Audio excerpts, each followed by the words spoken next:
Watch how we create a beautiful seamless epoxy floor using our solid epoxy pigments in milk chocolate and burnt caramel. These pigments are unique and create natural cells and dispersing effects different from our metallic pigments. I'm Kyle, now let's get started.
All right, I'm gonna be going over mixing. Now on this particular floor that we're gonna be doing it thicker than our standard epoxy floor kits.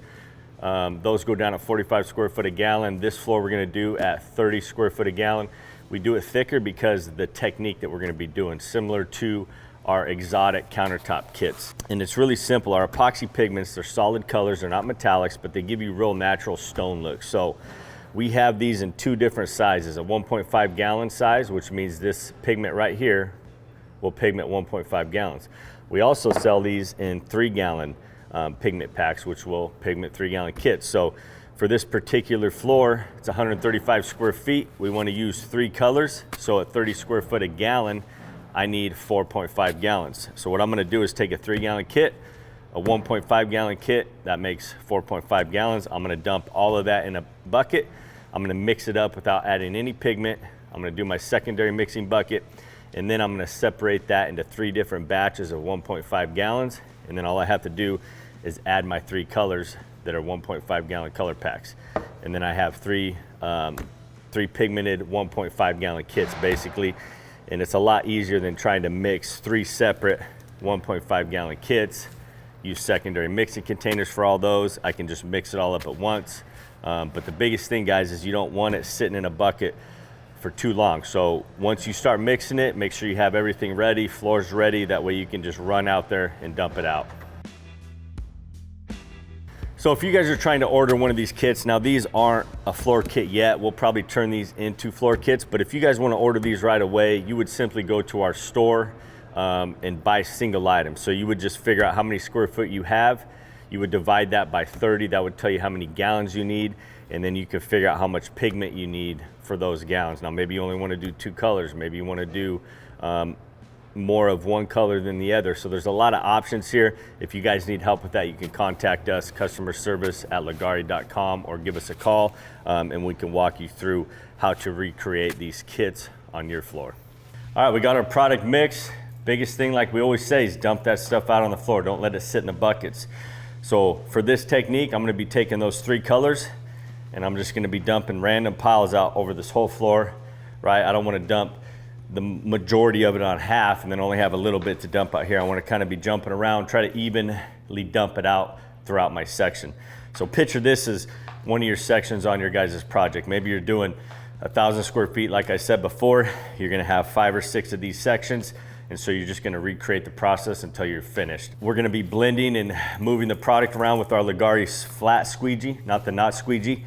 The knot squeegee is used for putting product down at 45 square foot a gallon. We're doing this at 30 square foot a gallon. So again, this technique just requires us to blend the colors and move it around with the flat squeegee. The biggest thing I'm looking for when I'm blending is I don't wanna hold it too straight up and down. I'm gonna be pulling too much resin. When I'm blending it, you'll notice I'm always keeping the squeegee at an angle. I'm not pressing hard, I can always go back and move it around. The biggest thing I'm looking for is making sure I get good coverage over this section to where I don't see the primer. Now since we have black, there might be spots where you really have to look, so I'll always, once I finish the section, I'll kind of look around at different angles, make sure everything's got a thick amount of resin in there. If not, I'll move some product in that area. But again, if you mix it and you dump it out, you have plenty of working time, as long as you're splitting your floors up into sections. And our tutorials are very in-depth and they go over all of that stuff. So we're gonna get started. I'm gonna dump it all out randomly.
So once I get the floor laid out and I'm happy with it, we want to spritz it with 91% or higher isopropyl alcohol. That's going to create the cells and the dispersing effect. And then once that evaporates, about 5 minutes, I'm going to mist the floor with denatured alcohol.